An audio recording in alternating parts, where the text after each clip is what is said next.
जय माँ गौरी।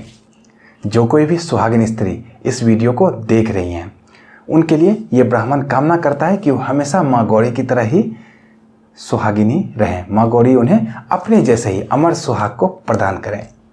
आइए इस वीडियो के माध्यम से मैं आपको सुनाता हूँ वट सावित्री की व्रत कथा। वट सावित्री की व्रत कथा वट सावित्री के दिन यानी कि 22 मई के दिन हर सुहागिन स्त्री को सुनना चाहिए, चाहे वो व्रत करती हैं तो भी, व्रत नहीं करती हैं तो भी। व्रत करती हैं फिर तो सुनना बिल्कुल अनिवार्य ही है। अगर व्रत ना भी करती हैं तो भी आपको सुनना चाहिए। अभी लॉकडाउन चल रहा है, ऐसे तो ये कथा ब्राह्मण से सुननी चाहिए, पंडित जी से सुननी चाहिए। तो ऐसे में आपके यहाँ ब्राह्मण या पंडित जी उपलब्ध नहीं हो पाएंगे, इसी कारण मैंने फेस टू फेस आकर आपको ये कथा सुना रहा हूँ ताकि उसका पूरा फल ही आपको मिल पाए। इसमें मैं किसी तरह के वीडियो या फोटो का प्रयोग नहीं करूँगा, सिर्फ और सिर्फ आपको फेस टू फेस ही कथा सुनाता हूँ। तो कथा सुनने से पहले कथा कैसे सुनना चाहिए वो ज़रा सा जान लेते हैं ताकि आपको कथा का पूरा फल मिल पाए। अच्छे से पैर हाथ धोकर स्वच्छ होकर अच्छे जगह में बैठकर कथा को पूरा ही सुने, और जब कथा सुने तो किसी और को बोल दें कि उन्हें डिस्टर्ब ना करें और अच्छे से ही कथा सुने। अगर आप इस वीडियो पर गलती से आ गए हैं तो अभी कथा को यहीं से ही छोड़ दें, क्योंकि मैंने कथा सुनना आरंभ नहीं किया है। कथा को कभी भी अधूरा नहीं सुननी चाहिए, इससे भगवान का अपमान होता है। तो आइए सुनते हैं वट सावित्री की व्रत कथा। भद्र देश के एक राजा थे जिनका नाम था अश्वपति। भद्र देश के राजा अश्वपति की कोई भी संतान नहीं थी, तो उन्होंने संतान की प्राप्ति के लिए बहुत से यज्ञ किए, मंत्रोच्चार किए वगैरह किए, तो उन्हें एक पुत्री कन्या की प्राप्ति हुई। कन्या का नाम रखा गया सावित्री। कन्या पैदा होने के साथ ही बहुत ही तेजस्वी थी। सावित्री जब बड़ी हुई तो पिता को उनकी शादी की चिंता सताने लगी। तो एक दिन पिता ने सावित्री से कहा, हे सावित्री, तुम अपने लिए योग्य वर स्वयं ही ढूंढो। पिता की आज्ञा पाकर सावित्री भी अपने योग्य वर को ढूंढने के लिए निकल ली घर से। सावित्री तपोवन में घूमते घूमते भटकते भटकते एक जगह पहुंची जहां पे साल्व देश के राजा द्युम्नसेन निवास कर रहे थे। क्योंकि उनका राज्य किसी ने छीन लिया था तो वो जंगल में ही निवास कर रहे थे अपने पुत्र सत्यवान और अपनी पत्नी के साथ।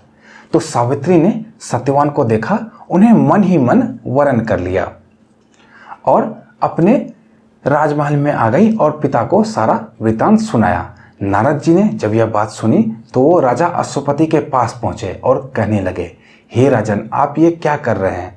सत्यवान बहुत ज़्यादा गुणवान है, धर्मात्मा है, बलवान भी है, पर एक छोटी सी कमी है। तो इस पर राजा बहुत चिंतित हो गए। उन्होंने नारद मुनि से पूछा कि हे मुनि, क्या कमी है वो ऐसे वर में? तो नारद मुनि ने कहा कि वो अल्पायु है, अब उसकी बस 1 वर्ष ही आयु शेष रह गई है। नारद जी की बात सुनकर अश्वपति घोर चिंता में डूब गए। सावित्री ने उनसे कारण पूछा कि हे पिता, आप क्यों इतने चिंतित हो गए? तो राजा ने कहा, पुत्री, तुमने जिस राजकुमार को अपने वर के रूप में चुना है वह अल्पायु है। तुम्हें किसी और को अपना जीवन साथी चुन लेना चाहिए। ऐसे राजकुमार से, लड़के से विवाह तुम्हें नहीं करना चाहिए। इस पर सावित्री ने कहा कि पिताजी, आर्य कन्याएं अपने पति को एक बार ही वरण करती है, राजा की आज्ञा भी एक बार ही आती है और पंडित जी भी एक बार ही प्रतिज्ञा करते हैं, कन्यादान भी एक बार ही किया जाता है। सावित्री हठ करने लगी और बोली, मैं सत्यवान से ही विवाह करूंगी। राजा अश्वपति ने सावित्री का विवाह सत्यवान से करवा दिया। अब सावित्री सत्यवान के साथ आकर ही उसी तपोवन के जंगल में रहने लगी और अपने पति और सास ससुर की सेवा करने लगी। समय बीतता चला गया। नारद मुनि ने सावित्री को पहले ही बता दिया था कि सत्यवान की मृत्यु किस दिन होगी। तो जैसे जैसे समय करीब आने लगा, सावित्री अधीर होने लगी। उन्होंने 3 दिन पहले से ही उपवास शुरू कर दिया। जब पता चल गया उन्हें कि अब सत्यवान का अंत समय आने लगा है, उसके 3 दिन पहले से ही उन्होंने उपवास रखना आरंभ कर दिया। नारद मुनि के कहे अनुसार उन्होंने पितरों का भी पूजन किया और हर तरफ से पूजा पाठ करने लगी। हर दिन की तरह सत्यवान अपने अंतिम दिन भी लकड़ी काटने के लिए जंगल जाने लगा। तो सावित्री ने भी हठ किया कि मैं भी जंगल चलूंगी। तो ऐसे में सत्यवान ने कहा कि तुम मत जाओ। तो सावित्री ने अपने सास ससुर से आज्ञा ले ली और सत्यवान के साथ जंगल में लकड़ी काटने के लिए चली गई। जंगल में पहुंचकर सत्यवान लकड़ी काटने के लिए एक पेड़ पर चढ़े। तभी उनके सिर में बहुत जोर का दर्द होने लगा। दर्द से व्याकुल होकर सत्यवान पेड़ से नीचे उतर गए और बहुत ही तड़पने लगे दर्द से। तो सावित्री ने उनके सिर को अपने गोद में रखा और सावित्री अब तक समझ चुकी थी कि नारद जी की कही हुई बात अब सही होने वाली है। सत्यवान के सिर को गोद में रखकर सावित्री सत्यवान का सिर इस तरह से सहलाने लगी। तभी वहां यमराज आते दिखे। यमराज अपने साथ सत्यवान को ले जाने लगे। सावित्री भी उनके पीछे पीछे चल दी। यमराज ने सावित्री को समझाने की कोशिश की कि यह विधि का विधान है, लेकिन सावित्री नहीं मानी। सावित्री की निष्ठा और पति परायणता को देखकर यमराज ने सावित्री से कहा, हे देवी, तुम धन्य हो, तुम्हारी पतिव्रत धर्म जो है वो भी धन्य है। तुम मुझसे कोई वरदान मांगो, मैं तुमसे बहुत प्रसन्न हूँ। सावित्री ने कहा कि मेरे सास ससुर जो कि वन में विराज रहे हैं वे अंधे हैं, उन्हें दिव्य ज्योति को आप प्रदान कीजिए। यमराज ने तथास्तु कहा। उसके बाद यमराज ने कहा, जाओ अब तुम लौट जाओ। लेकिन सावित्री अपने पति सत्यवान के पीछे पीछे अब भी चलने लगी। यमराज ने कहा, देवी तुम वापस चली जाओ, तुम्हारा समय अभी नहीं आया है और ये विधि का विधान है, मुझे इसे लेकर जाना ही पड़ेगा। तो सावित्री ने कहा, भगवान मुझे पतिदेव के पीछे पीछे चलने में कोई भी परेशानी नहीं है, पति के पीछे चलना मेरा कर्तव्य ही है। यह सुनकर उन्होंने फिर से एक और वर मांगने को कहा। यमराज ने कहा, चलो एक बार तुम और ले लो, लेकिन तुम यहाँ से लौट जाओ। तो सावित्री बोली, हमारे सास ससुर का राज किसी शत्रु ने छीन लिया है, उन्हें राज वापस दिला दीजिए। यमराज ने तथास्तु कहा।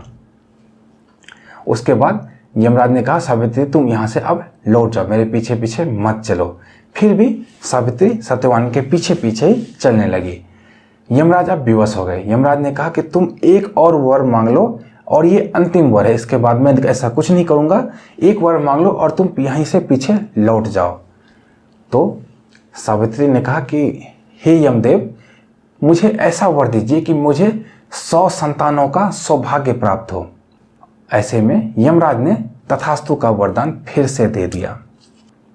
सावित्री ने यमराज से कहा, हे प्रभु, मैं पतिव्रत को धारण करने वाली स्त्री हूँ, ऐसे में आपने मुझे 100 पुत्रों का वरदान तो दिया है, लेकिन क्या ये बिना पति के संभव है? तो ऐसे में यमराज भी धर्म संकट में पड़ गए। उन्होंने पहले ही वरदान तो दे दिया था 100 पुत्रों का, अब वो धर्म संकट में पड़ गए तो उन्होंने सत्यवान के प्राण को लौटा दिया। उसके बाद यमराज अंतर्ध्यान हो गए। सावित्री अब फिर से उसी वट के वृक्ष के पास पहुंची जहां पे सत्यवान का मृत शरीर पड़ा हुआ था। वो क्योंकि यमराज के पीछे पीछे बहुत दूर तक चली आई थी, तो उसी वट के वृक्ष के पास फिर से वापस आई, उसी के छाया में, और उसी वट की वृक्ष की 7 बार परिक्रमा की, इस तरह प्रणाम करते हुए। इस प्रकार करने से उनके पति की आयु लौट आई। सत्यवान जीवित हो गए और दोनों खुशी खुशी अपने राज्य में चल पड़े।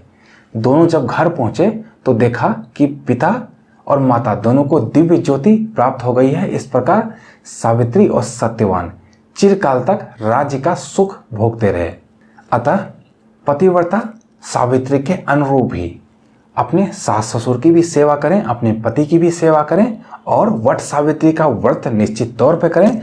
व्रत रखने के बाद कथा जरूर सुने और इस प्रकार से व्रत जो भी स्त्री करती है उन्हें हमेशा के लिए सुहाग और सौभाग्य की प्राप्ति होती है। तो मुझे उम्मीद है आपको वीडियो पसंद आया होगा। वीडियो पसंद आए तो वीडियो को लाइक तो निश्चित तौर पर करिए। तो मित्रों, मिलते हैं किसी अन्य वीडियो में। तो देखते रहिए धर्म शिक्षा। जय माता दी।